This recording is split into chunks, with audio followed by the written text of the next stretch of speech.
This is Benadette. Patrick. Yes. A pleasure to meet you. Same here. How are you doing today? I am fine. Oh, I'm doing great too. You see, just enjoying the weather here. You know, the Yes. sun. I went out this morning for a walk. I just enjoyed the tranquility, the calmness of the island. Yes. So it looks like heaven. Very serene. Yes. You know. It's a pleasure to meet you. Yes, same here. Thank you for the warm welcome yesterday. Oh, right. I felt as if I was in Cameroon. Yes, because you are just so colorful yourself. Oh, You are not the normal person that we see walking here every day. really? With your culture and your heritage, all over you. So you are quite an interesting chap yourself. I am an African from Cameroon, a proud Cameroonian, and I identify with my culture, I manifest it, and I promote it wherever I go. Yes, and that's good. Thank you, I'm happy to know that. I was so impressed yesterday that you could recognize me. You said, Yes. Are you the one who has been writing?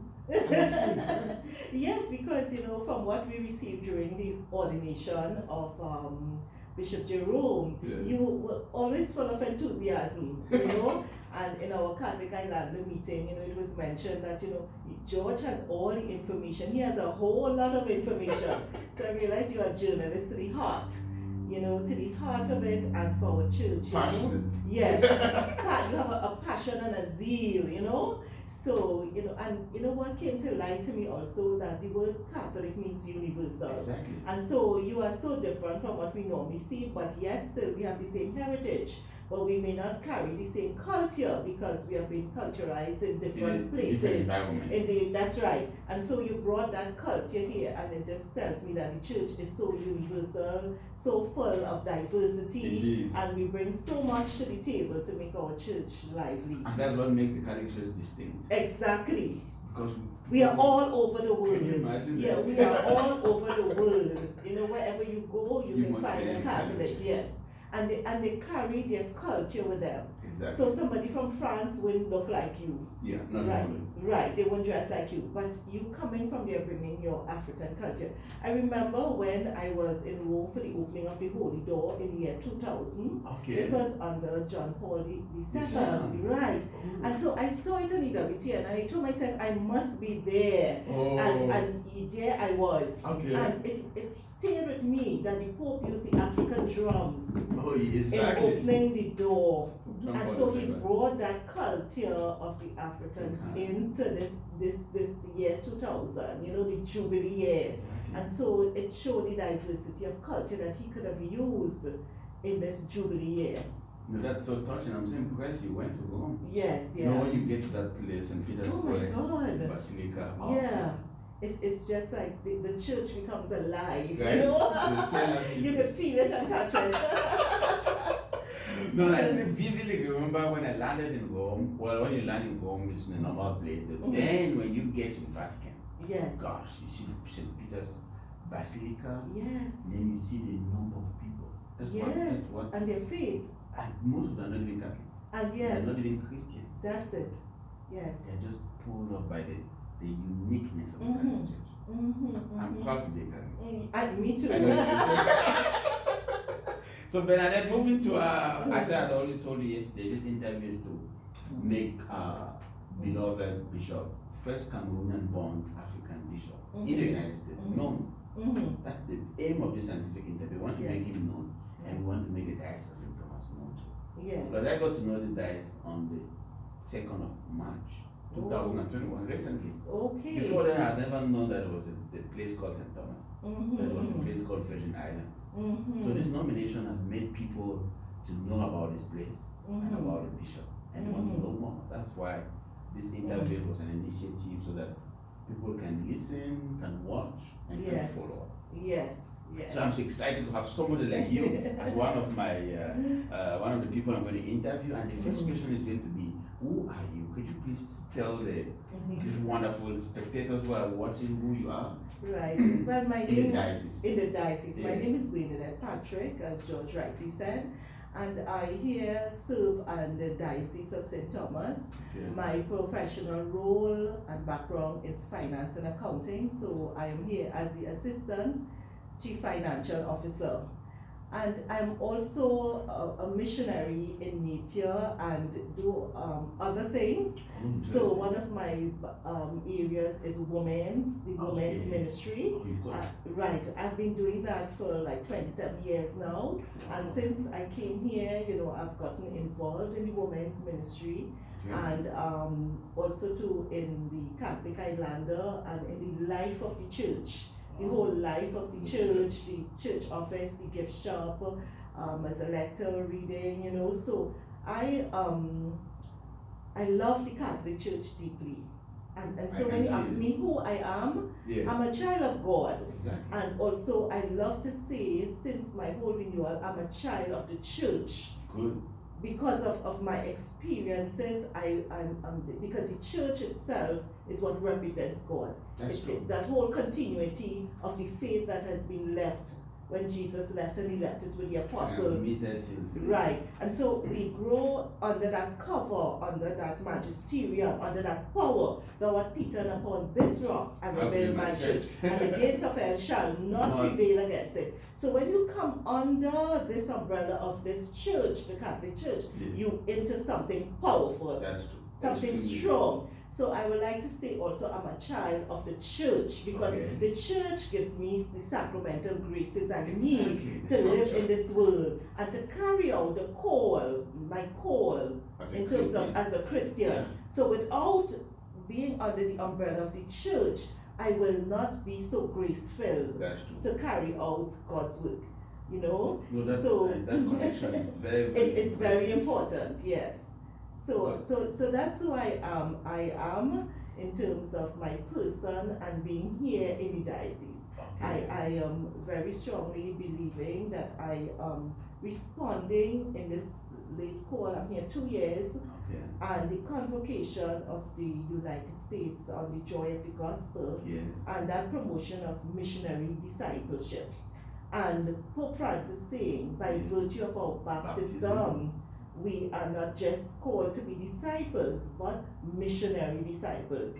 And that was an aha moment for me. Wow. I wanted to be a missionary disciple. So when I received the call to be interviewed to come here by now Bishop Jerome, I feel so strongly I'm responding with a lot of grace. Wow. Because it came from Pope Francis to respond as missionary disciple. So I see me here in the Virgin Islands as a missionary disciple.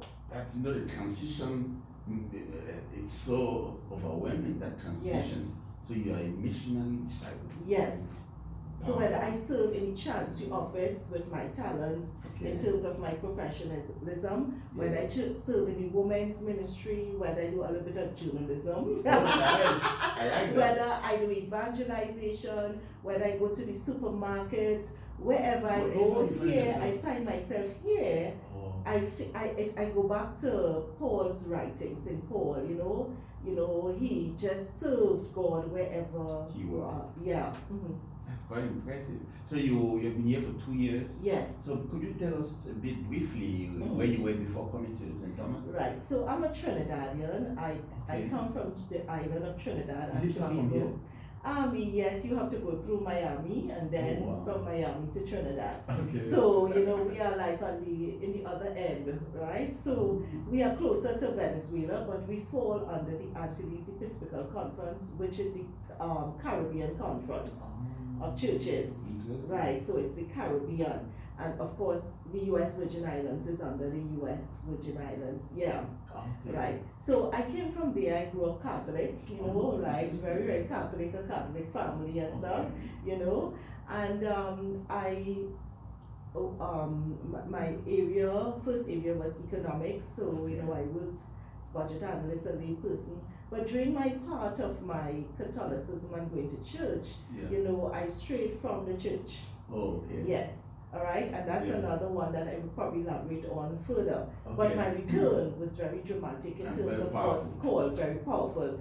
And so when I returned, so I would have taken of the church as a youth in the choir, youth assemblies, all the things that we were involved in that, as a family.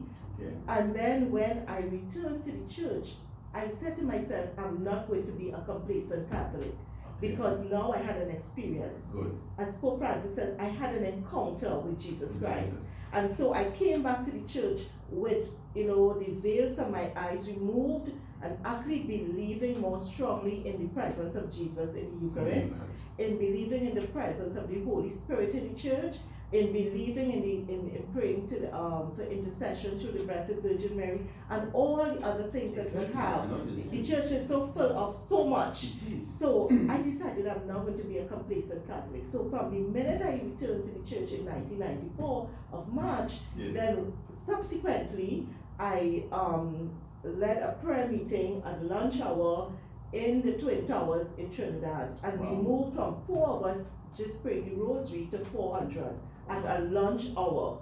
So I led this group for 25 years. Wow. And then during that time I worked at the Twin Towers, and I stepped down to go and do missionary work in the St. Vincent and Grenadine Islands. I came back. Is that far from Germany, from Tobago? Yeah, not very far. Okay. Not very far. So I did some missionary work there, and then I came back, and then I was doing my prayer group work and what did you do exactly there? Where in St. Vincent? Yes, because I became leader of the prayer group that we started on the lunch hour called Towers of Strength Prayer Group. Oh, wow. And so we attracted, as I would say, 300 to 350 persons at a lunch hour. Wow. The tool we used there was a Life in the Spirit seminar under the Charismatic Renewal. We had a number of retreats and everything. And I held a job in the Twin Towers, right, as a budget analyst. So we used to go out on mission, and so we went to St. Vincent, and I felt a call to serve God there. So I stepped down from my job, and I worked with an Italian company, and I also served church. It was the church that drew me. So after a year of being there, I came back to Trinidad, and I was working full time with my prayer group. And then I was called, we had a synod in Trinidad. And the synod was inviting, lay people to get involved in the church. So I attended the synod. Subsequently, I was interviewed for the position of Chief Financial Officer at the Archdiocese of Port of Spain. And I was responding to the call of the laity to get more involved. And I got through, and so my former position was the Chief Financial Officer of the Archdiocese of Port of Spain. I worked there for 8 years, and then I took a break again, stepped down, and then was there working full-time in mission. And then I went across to the embassy, the Vatican embassy. Oh, is that where you got to meet the Monsignor Fortunato? Exactly. No, the Archbishop. The Archbishop, yes. So they asked me to come and help, so I went there to help for 3 hours, then it turned to 2 days, then it turned to 3 days, then it turned to 4 days. And I spent 3 years there working. Don't tell me more about the thing is, I went first and I worked under Archbishop Girasoli. He was Italian.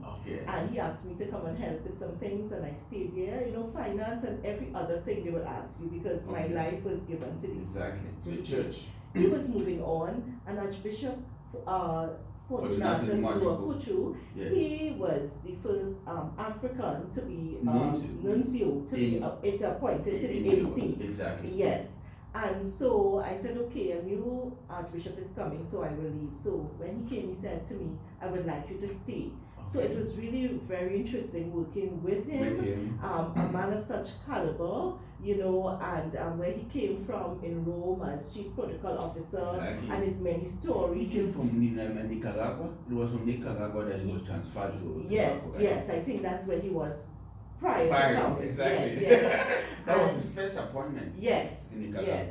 And so it was, really, really a joy working with him. No, the man is energetic. He's as colorful as you, but a very brilliant man. Well, when I would say genuinely, when I sat in his office, I felt that it was God that was there, because he had such, an ignominious personality, and so full of wisdom. He is very biblical in his whatever he does. He quotes and also to me, I work with the nuns who serve the embassy, but we know that Archbishop can also cook a nice Nigerian meal. Seriously? Which ever so often on a special occasion, he will cook a meal for us. You cook fufu and You cook food, yes, like a callaloo, something with like spinach mixed up, and so he will put on an apron and he will cook. And so he really was a very down-to-earth man. He visited the communities, you know, and he's well loved. He's still there.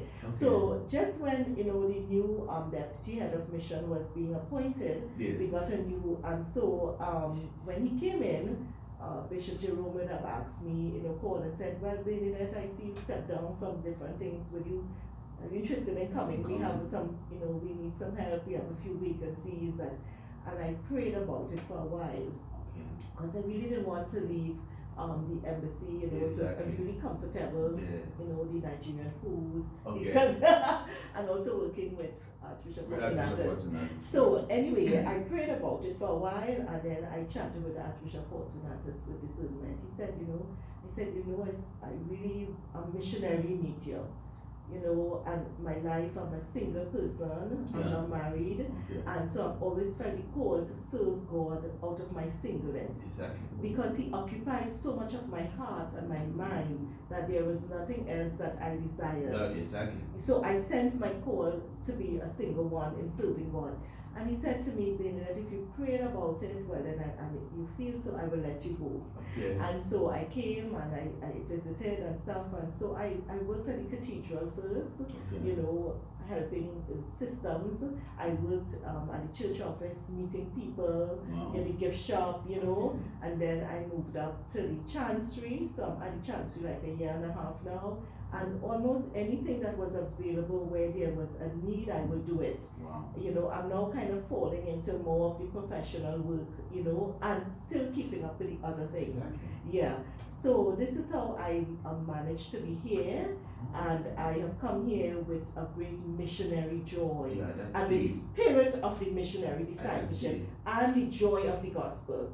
Because, you know, when you come to a different place, that's what is inside of you that propels you to yes. So I may not have my Trinidad spicy food, but I have inside of me, by virtue of my baptism, a grace and a joy that nobody can take away. Nobody, not even the food that you exactly. And it's the wonderful. I can imagine what it means working with an apostolic nuncio. Well, it was a beautiful experience. You know, I saw the bigness or the holistic church, and how in the power of the church is established throughout the world in terms of these conferences.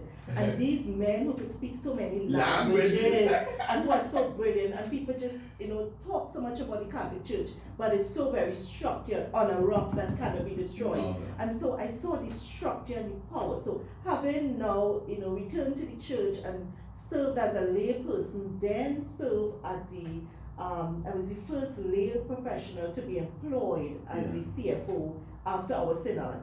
So I opened the way for a lot more lay people. That's in Trinidad. And so moving from the church and understanding the structure of a diocese or archdiocese and the parochial structures and everything else, I began to understand a little bit of canon law then. And then working at the nuncio itself. He's an expert in canon law. Yes. And then, you know, reaching the height of the church, you know, and I'm saying like, boy, these are the keys. So, you know, like the further you reach and when you return, God has a way of looking. And so I remember once when I was at Archbishop's house in Trinidad, I had the keys holding, and I said, my God, I'm the least person to hold the keys, you know. And then so I thought it's such a joy that the Lord gave me to serve church to that level. So now coming here, I am just so, you know, I'm humbled, and I'm so, a simplicity of church has come over me to serve here. Wow. No, I'm so impressed about your experience, especially the parkour, the parkour you've gone through with the apostolic nuncio. You know, Archbishop Wachuku, let me brief how I got to know this man. When I went to Rome, I studied in Rome from 2011 to 14. I studied theology at the Urban University. So I remember vividly that on one of the audiences, one president was visiting, one head of state, and I said, but who is this man? Who is this man in black? No, who is this man in black? he was a protocol of the Yes, St. chief Church of there. protocol. So you can't get to the Vatican without passing through Wanchuku. Yes. Monsignor Wanchuku. Yes, So yes. I just love the handsome man, always smiling, very energetic. Yes. So I was able to bump from him one day in front of the Pillar Square. I actually bumped into him. Yes. And greeted him. He was so happy. He shook my hand. So that reminded me of yesterday. Yes. But that was not all. Some weeks later, the Cardinal of Nigeria, no, he was not Cardinal yet, he was Archbishop or Icon, Archbishop of Abuja. He visited Rome, and one of his seminarians told me that his Archbishop was around. I know him very well. I know Archbishop Icon. So Archbishop Icon said, come with him. So I went with him, went to a restaurant. Yes. And behold, Monsignor Wanchuku was there with him. Oh, wow. So that's what we ate together. Wow, I can imagine. Yes. So that was yesterday's experience. Out of the blue, he was appointed. Yes, yes, yes. And we love him in Trinidad, you know? No, he's a very joyful, prepared, learned, polyglot. Yes. And an expert in the Bible. You know, exactly. he speaks Hebrew. Yes, yes. Exactly. So I'm so happy you met him. Yes, it was really a joy. It was difficult to leave there and come here. Oh, I can imagine the transition. Yes. But that justifies I'm very impressed with that word. You see, a missionary disciple. Yes. Not just a disciple. Missionary, yeah. Ready to move for Christ. Yes, Oh yes. So when he calls, that, you know, my intimacy that developed with the Lord in the church, you know, I just know when he calls me to pack up and to leave. Yes. You know, and my singleness allows me to do that. Yeah, because that's my vocation. Exactly. My vocation is that I can pick up and move because I don't have the responsibility and the care of my immediate family. Yes. True. And so this excitement and this adventurous life, it's in my DNA, you know. People have to understand, our spectators have to understand that in the church, there is a vocation for singlehood also. Exactly. It must not necessarily be married life. Yes. There are people who are born to be single, to serve, and that's impressed to meet somebody like you. Yes. Thank you very much. So the second question has to do with our bishop. How did you meet him? So you have been here for 2 years. Yes. So I mean, you came here before he was even appointed bishop.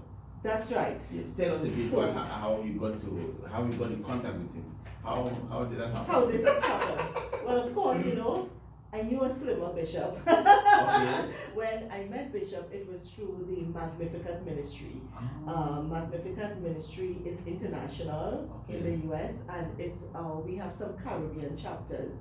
Okay. And I am and was the Caribbean regional representative for Magnificat. Then Father Jerome Fugio was the spiritual director for Magnificat, the chaplain for the Diocese of St. Thomas. Okay. And so I will come to visit the chapters. And I would have met him through one of my visits.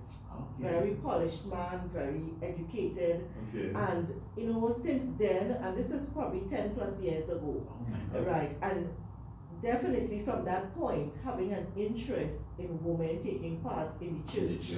And wanting women to get involved in the church. We'll come to that. Yes. And so he, definitely that was my first contact with him. I would have visited here subsequently, probably about twice after, because of Magnificat. Exactly. And then, of course, then Father Jerome would also visit Trinidad for different activities and workshops and so. So he has been culturalized a lot in terms of the AC also and the Caribbean, because you know the US Virgin Islands is like a melting pot. You have Caribbean people, you have US people, and so that exposure would have been good for him too when he was then Father Monsignor Jerome. So that's when I met him, and when he did call me to come, of course I would respond because I saw a holy priest, you know, someone who is devoted to his call of priesthood and bringing the laity in. Okay. So when somebody like that calls, you answer. And so immediately, so I did have, and he told me, and I said okay, and I went back and prayed and I came. And during his time, he would put me to different things to do. But if you know him, you have to leave him. You have to do what he says because he knows what he's doing to get you to know everything. I look back now and I can see why. I see. So while I was at the Chancery, and we had this, this meeting at the cathedral for the announcement, and we were just waiting on the process. We were waiting on our new announcement of bishop, all right, and we were all gathered, and I was given the important task of taking the envelope. It was sent from the nuncio. It was sent from the nuncio in the US, USCCB, yes. Okay. And so I felt really very important. So I saw you in the video. So now I'm so happy to meet you in person. Yeah, so I felt very important. Again, like where the church has placed me and placed a woman too. Can you imagine? we can take, yes. Something, we can tell. And so when it was opened, I was totally elated and very happy for Bishop, because it brought hope for the church that, one, we were long awaiting a bishop, but for him, who worked here for all these years, and who would know the people better than anybody. Exactly. And so he can then, bring the answer to the needs of the marginalized, the middle income, those who are in higher income, wherever you find yourself. He has done that. Wow. He has been through all the hurricanes, all the major hurricanes. He know about, building from nothing. He know about loss, of having seen a lot of loss and then having to get up from that loss and to help build church again. So he has been, as Paul would say, shipwrecked. He's been, without meals, with meals, whatever. And so from different countries. That's right. And coming from here, having to, learn fluently English. Exactly. He would have gone through all of that. He would have been in the school system, the Catholic charity system. He would have been everywhere. In other words, he brought the essence of everything in an essence. So what I saw is like, that woman with the alabaster jar, it was broken and the essence filled the place. Yeah. That announcement meant that bam! All that he knew, all that he had, release of that. Yes, it was released, and so there was this joy and this celebration and happiness because somebody well deserving and who knows and who have been through suffering and everything else. The things that you need to make a good bishop was already in him, so it was broken. Exactly. So there was joy, and from that moment on, we have seen him progress. And fit into the post with such eloquence and such wisdom.